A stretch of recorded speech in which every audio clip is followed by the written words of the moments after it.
This program is presented by Birch Gold Group, the precious metal IRA specialists.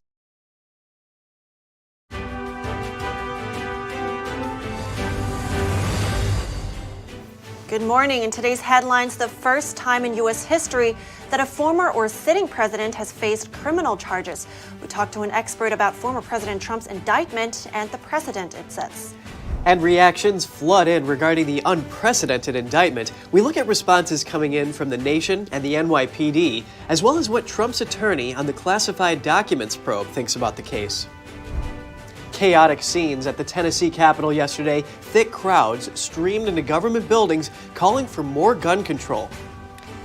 With yet another train derailment happening yesterday in Minnesota, a bipartisan group of representatives is calling for the passage of new safety rules.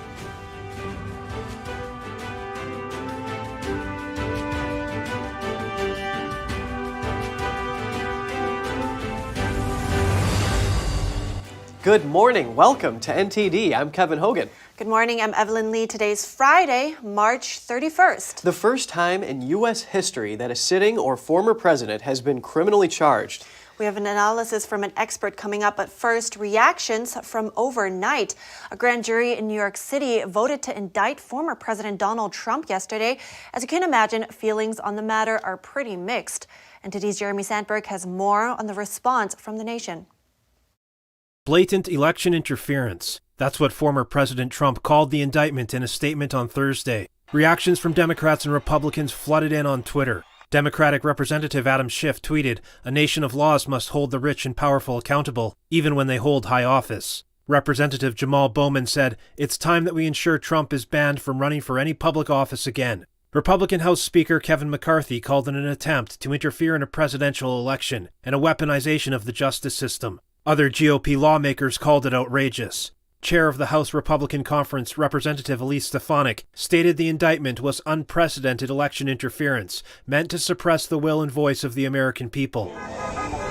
She called for voters to peacefully organize and elect Trump back to the White House in 2024. The exact charges against Trump are unclear. The indictment currently remains under seal. The charges stem from an investigation by Manhattan District Attorney Alvin Bragg. It revolves around Trump's alleged involvement with a $130,000 payment to pornographic actress Stormy Daniels by his lawyer at the time, Michael Cohen, leading up to the 2016 presidential election. Trump denies any wrongdoing and says he's the victim of extortion. Bragg's office said it had contacted Trump's attorney to coordinate a surrender next week. A court official says it's likely to happen Tuesday. Some Americans celebrated the news. I think it's the best thing that can happen in the world. Once he's gone, the world's safe. Finally, it shows that democracy is finally at its place where it's supposed to be. Others had mixed feelings. As much as I hate the Donald, I think that we have bigger pressing political issues than him. What's the difference between Clinton and Paula Jones and Trump and Stormy Daniels? Good question. Good question. He didn't get indicted. I know. I feel like there's some hypocrisy on both sides. Trump supporters in Florida gathered at Mar-a-Lago Thursday night. I'm here to defend and protect him because he's standing in front for us. What they're doing to him right now is only strengthening his base. It's going to give him the presidency. Just watch. Florida Governor Ron DeSantis condemned the prosecution and says Florida will not assist in an extradition request. Trump is seeking the Republican nomination to run for president again in 2024. He signaled in his statement Thursday, the indictment will not change that. Jeremy Sandberg, NTD News. Republican presidential candidate Vivek Ramaswamy denounced the decision to indict yesterday. He says regardless of Trump being his opponent, the voters should decide who the next president is, not a prosecutor in New York. Here's what he said. A politically motivated prosecution. This is wrong. This is dangerous. We're skating on thin ice as a country right now. I think we may be heading on our way to a national divorce. I'm running for president because I care about a national revival instead, but this is a step in the wrong direction. You want to know what? Alvin Bragg, he ran on a campaign, a political campaign for his position, pledging to investigate Donald Trump. Justice is supposed to be impartial. If this had been anybody else other than Donald Trump on this set of facts, it would have been charged as a misdemeanor at most, if at all. Yet what we see right now is a ruling party in our country that will stop at nothing, even using police force to arrest its political opponents. We're not some banana republic, guys. We are the United States of America. Trump's adult son, Donald Trump Jr., also weighed in. He compared the prosecution to communist-level behavior. Here's a statement. This is stuff that would make Mao, Stalin, Pol Pot, it would make them blush. It's so flagrant. It's so crazed. When even like the radical leftists of the Washington Post are out there saying, it's not really based on facts. It's not really based on the law. It's not really based in reality, but it's 100% based on politics. When your enemies are saying that, it's got to tell you everything you need to know right now about where we are as a country. Well, Trump was expected to be indicted last week, I believe, but then that didn't happen. And then it was reported that the grand jury was going on a month-long hiatus. So the indictment comes as a bit of a surprise now. Joining us now is a former assistant DA for Brooklyn and retired FBI agent Mark Ruskin. Good morning, Mark. The indictment isn't public. So what is it we know so far, and when can we expect to see details about it? Good morning, Evelyn. Thank you for having me here. The indictment is not public yet, although it really should be. A sealed indictment is really something that you have when you're about to arrest and indict a drug dealer or some violent type of criminal. To have it sealed here is highly unusual and doesn't really make any sense at all. So we can't really predict when it's going to be unsealed because it shouldn't be sealed in the first place. So the answer is we have no idea whenever they choose to unseal it. That's very interesting that this is how a former president is treated. Now, Trump is also a 2024 presidential candidate. What will happen to that now? Well, I doubt it's going to have any effect. This will be over before the presidential election season really gets going. The concept that a local district attorney can file an indictment against a former president is in and of itself outrageous and is unlikely to survive judicial review. So wherever this is going, it's going to be gone, I suspect, strongly before the election. This is really essentially what I would call a nothing sandwich. You know, it's got a lot of bread and lettuce and tomato, but there's no meat here. You can make the indictment as long as you want. They made it 40 plus charges. But repeating the charges doesn't make it into a more firm indictment. Now, talking about that, John Yoo, the former Deputy Assistant Attorney General, said that there are a lot of legal problems to this, so it's not clear whether this case will actually see the inside of a courtroom. Now, with what you mentioned, whether it will survive the judicial review or calling it a nothing sandwich, what do you think? Can you go into a little bit more detail about what that means and what you think the legal problems are? Sure. There are a lot of what we call in the law procedural issues which can be raised. The substantive issues are whether the person committed certain acts or not. But the procedural issues have to do, for example, with the statute of limitations. Will the case be dismissed because it was brought against, beyond the statute of limitations? Can the venue provide a fair jury pool? It may need to have a change of venue and move to upstate New York, for example, where a fair jury can be found.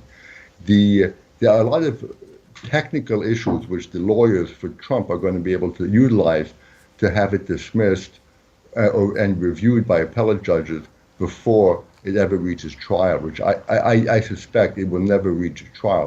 Many of these charges may very well be dismissed, perhaps all of them prior to reaching the point of a jury being appointed, selected. Interesting. Now, you just mentioned the selection of a fair jury. Now, I know in New York, 80% voted for Biden. So did that play any role in the indictment as well, do you think? 80% of what? Excuse me? 80% voted for Biden in the election. Now, do you think that this would have played a role in the indictment and the jury? Well, it's hard to read what's going on in the jury's mind, but the fact that New York is a Democrat-run state, and many of the judges are elected and Democratic Party selected judges, you can speculate as to what effect that may have had, but whether the important effect has to do with the trial or the procedure is whether or not there can be a fair jury. If 80% of the jury pool is biased, it would be very difficult to select a impartial and objective jury, which is, of course, a prerequisite to a fair outcome. Now, what do you think about this? What kind of a new precedent are we setting with this indictment? Well, certainly a terrible precedent, because if what's good for the goose is good for the gander. If this goes on now, we can see former Democrat presidents being indicted by local prosecutors all over the country. The whole concept that a local or state prosecutor can indict a former president, especially for crimes which may not even be crimes. I mean, this is a novel legal theory that Alvin Bragg, the New York DA, has come up with, and one can really question whether there's even a crime or crimes being alleged here. It seems almost like federal crimes are being alleged by a state prosecutor and prosecuted by a state prosecutor, which would ordinarily not be the case. So it's opening a Pandora's box, which can just lead to endless litigation. We're already a litigious society. We only need to make it more litigious without good cause. And here, there really isn't good cause. Right, and that aside, there are many other cases as well. The classified documents, January 6th, Georgia. Why is this case being focused on? Well, this case is being focused on in part because it's the first indictment. But it seems almost as though there's a search. Rather than having a crime that's been committed and then trying to seek, who committed the crime and then prosecute that person. Here we have a situation where you have a person whom they're looking, seems like where prosecutors are seeking to develop a theory of some criminal activity where none existed previously. So it's really dubious, I would say, to say the least. I believe we're running out of time here, but I really appreciated talking to you. Thank you so much for breaking all that down for us. Mark Ruskin, I appreciate it. My pleasure. Now, Trump's attorney in the classified documents probe is Timothy Parlatore. He says elected district attorneys on both sides of the aisle often do what they think will get them reelected. He says Bragg is prioritizing politics over New Yorkers' safety. Here's what he says about the case. Well, it was kind of a surprise, obviously, the timing of it. But, the New York County District Attorney, it's an office that I've gone against many times. I served my career in New York City, and they have often brought, in my experience, cases that they really shouldn't. I've seen them indict many cases that I am later, taking into dismissals or acquittals because they don't really instruct the jury on what the law was. And so even if you have a situation where the facts aren't in dispute, the judge isn't in the room. And the prosecutors who want the indictment are the ones telling the jurors, hey, by the way, this is the law as we interpret it. But if that's not what the law actually is, that indictment gets dismissed. Trump's defense team will be given a physical copy of the indictment during his arraignment. He will then be released. New York law bars prosecutors from seeking bail for nonviolent felony charges. And the New York City Police Department is already on high alert. The NYPD ordered all officers to show up in uniform today. A police spokesperson says the department wants to be prepared for anything. Barricades were put up around the Manhattan Criminal Courthouse last week. Trump asked people to protest if he was arrested. We will continue to keep you updated. Check back for the latest on Trump's case at 12 p.m. Eastern Time on NTD News Today. Moving on to some other news. Massive crowds of protesters flooded the Tennessee Capitol yesterday. They are demanding tighter gun controls in the wake of the tragic shooting deaths at a Christian school in Nashville. NTD's Daniel Monahan has more. Protesters first gathered outside, holding up signs calling for bans on assault weapons. They chanted about democracy, and some drew attention to the recent Covenant School shooting. The protests later continued inside the Capitol. while chants of "Save Our Kids" echoed noisily in the hallways between the state Senate and House chambers. Things became tense when police and protesters began shoving as the screams of protesters escalated. A witness reported that the confrontation started when police needed to make way for lawmakers.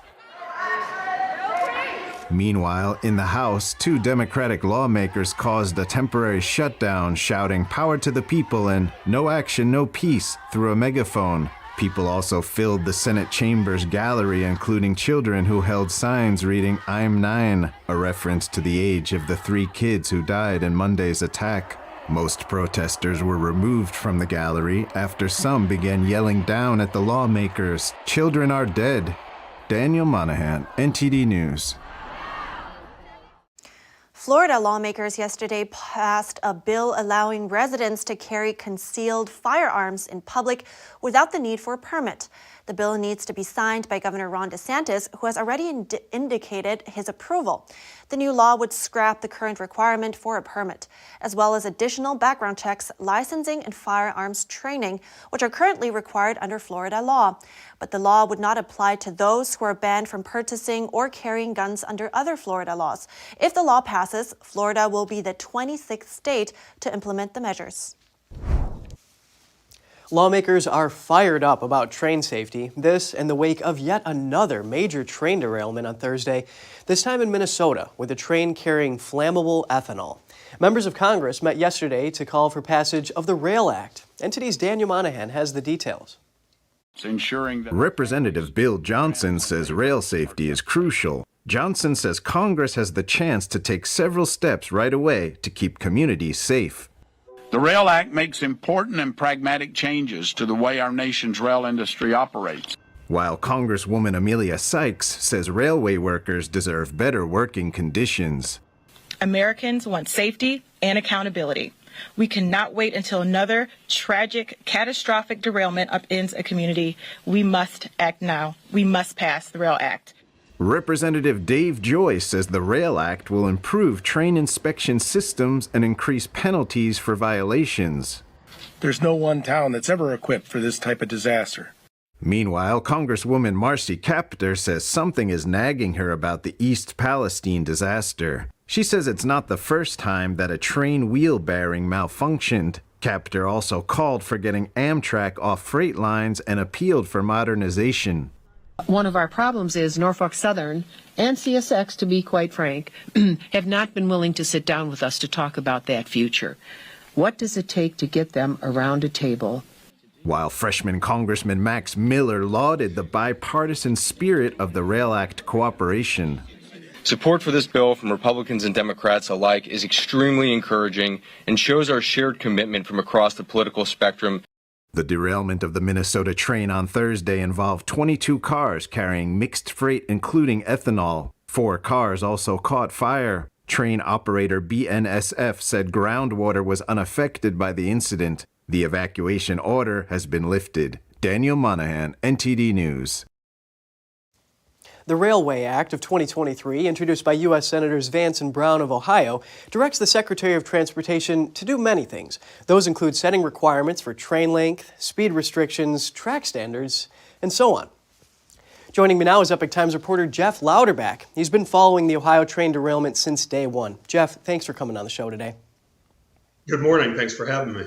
One would imagine there are already standards in place. What is novel about the Railway Safety Act that will really protect communities from these disasters?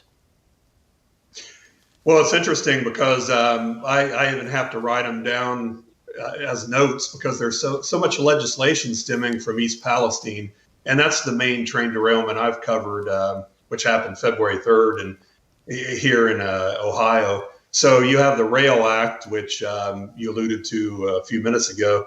Then the Railway Safety Act of 2023, which is J.D. Vance and Sherrod Brown, Vance being a Republican and Brown a Democrat. So it's a bipartisan bill.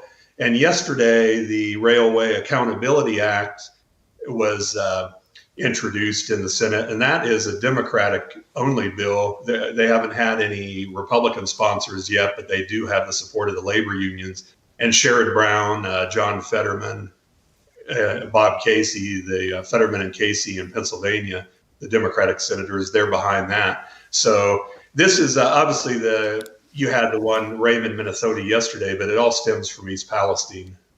Yeah, and there are so many measures being taken to tackle this problem. What can you tell us about the Rail Act, and how does it differ from the Railway Act? Well, all three bills actually are similar. It talks about trains, the length and weight.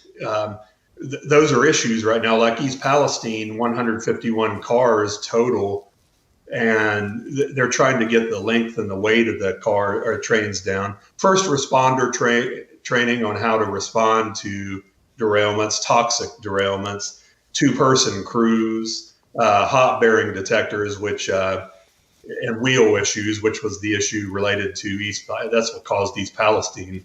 And I think Representative Capter talked about that in the video you just showed. Yes, hot bearing detectors, those are very important. What have you learned about the debut of Senator Fetterman's Democrat-led bill on rail safety, and does it have any Republican support? Well, right now it just has the support of the labor unions. That's what's interesting about it, because Fetterman is also behind. He was a co-sponsor with J.D. Vance and Sherrod Brown with the Railway Act. So this is a Democrat-only bill so far, and it remains to be seen if there'll be any Republican support for that, because there's already the Railway Safety Act of 2023, which I just think it's interesting. There's so much legislation being introduced that you have to write it down to keep up with it. Yes, a lot of details here. Jeff Louderback, reporter for the Epoch Times, thank you so much for bringing us your insight. Thank you.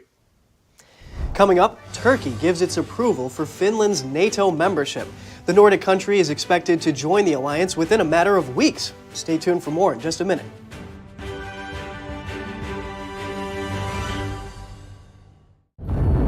I was vaccinated because I'm a carer. I've had all three, and I have the flu one as well. As far as the government is concerned, I believe they are doing the best thing for the nation. I just thought it was better that I get it done. I wanted to protect other people. The COVID vaccine has been hailed as a medical and logistical success. It's claimed that millions of lives have been saved, but there's growing evidence that the jab can have devastating consequences. They actually told my wife and two children they had no hope, and if I did survive, it would be from the waist up.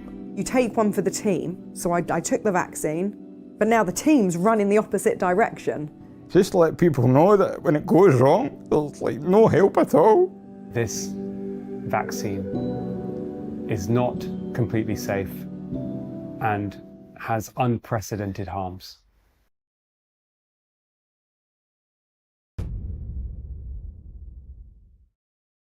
This is Stephen K. Bannon. I urge you to protect your savings from inflation by diversifying into a physical gold IRA from Birch Gold Group. Simply text the word NTD to 989898 and you'll get a free info kit on gold IRAs explaining everything. Communism is evil. Oh, come on. Listen, if you're as tired of the censorship as I am, I've actually got good news for you. Check out EpicTV.com. It's a brand new censorship-free video platform where you can find not only my show, but other deep documentaries, great programs, and honest movies that bring you the news without all the spin and the fake narratives. So, I'll see you there.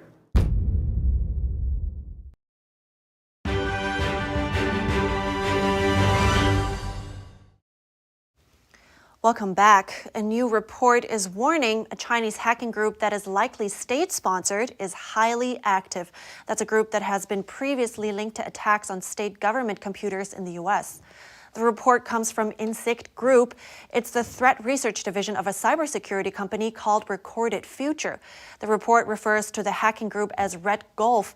Indicted Group says it identified a cluster of domains and infrastructure highly likely used across multiple campaigns by Red Gulf over the past 2 years.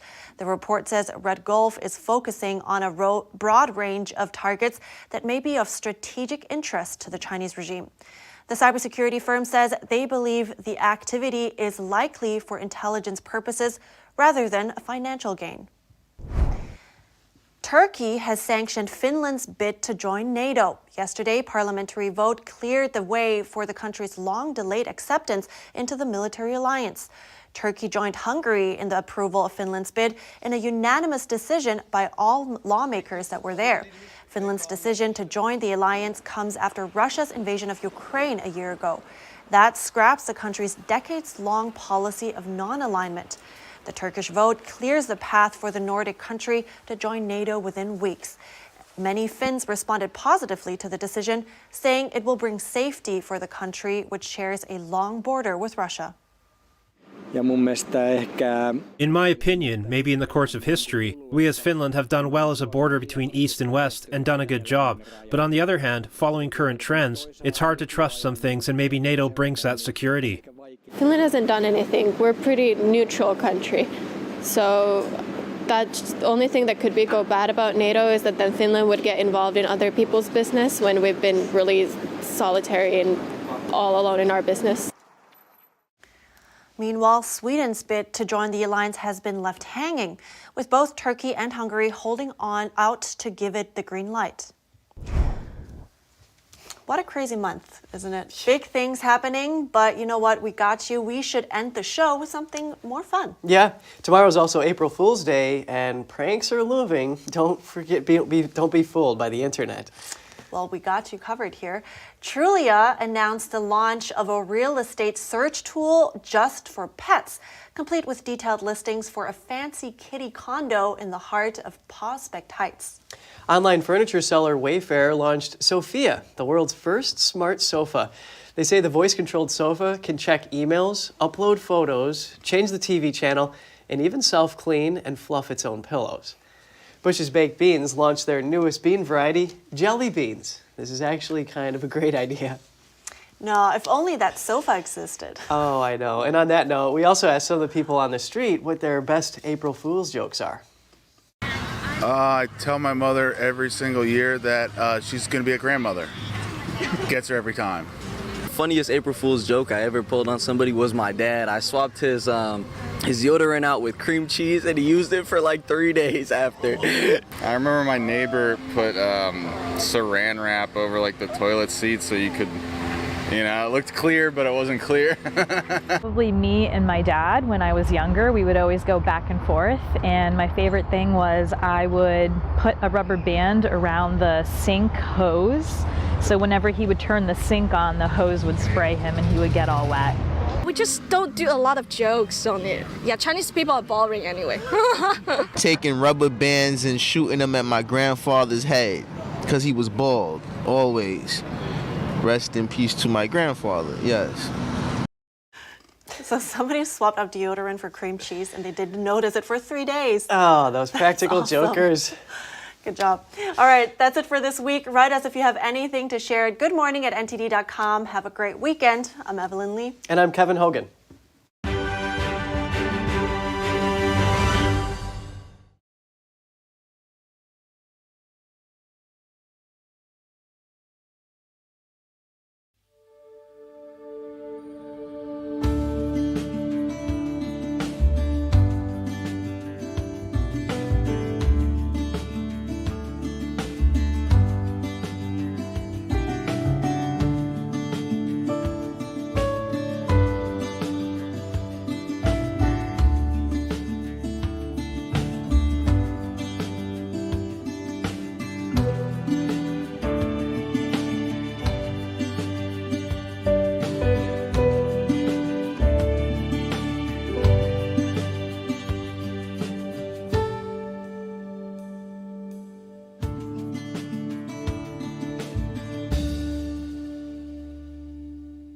Thanks for watching us on YouTube. Did you know YouTube only keeps selected videos on its platform? So if you want to make sure you get the full picture, just subscribe to our newsletter. Go to newsletter.ntd.com and sign up. It's free.